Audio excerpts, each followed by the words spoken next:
ጡት ማጥባትና ወሲብ።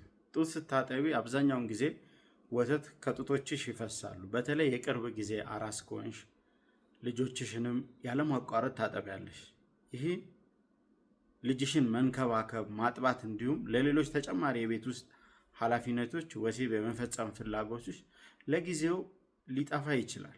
ጡት ማጥባቴ የወሲብ ህይወቴን አበላሸው ልትይ ትቼ ይሆናል።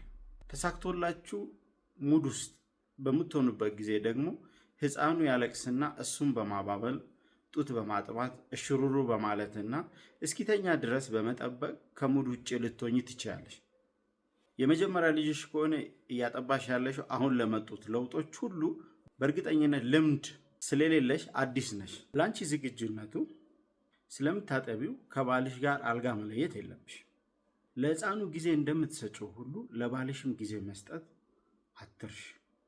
ምንጊዜም ንጽህናሽን ጠብቂ። ጥሩ አለባበስ ልበሺ። ህፃኑ በትክክል ጥሩ እንቅልፍ የሚተኛባቸውን ጊዜዎች በማወቅና በመጠቀም ከባልሽ ጋር ያለሽን የወሲብ ህይወት መጠበቅ አለብሽ። አንተ ህፃኑ የሁለታችሁም ልጅ በመሆኑ አዳዲስ ኃላፊነቶችን እኩል በመሸከም አግዛት። ከወሊድ በኋላ በመጡ የስሜትና የሰውነት ለውጦችን በማንሳት አታበሳጫት። ይልቁንም ወደ በፊቱ አቋም መመለስ እንድትችል ለወሲብ ተስማሚ ጊዜን በመምረጥ አግዛት እንጂ እንደ ቀድሞ በፈለከው ሰዓት ሁሉ ዝግጁ ሆና ስላላገኛት አትነጫነጭ። ሁሉም ነገር ከሚስት ጎን በመሆን የስሜት ለውጦችን በመረዳት ወደ ሚስትህ ናና የልጅ እናት በመሆኗ ይበልጥ እንደምትኮራባት እየተናገርካት ፍቅራችሁን ከበፊቱ ይልቅ አጠንክር።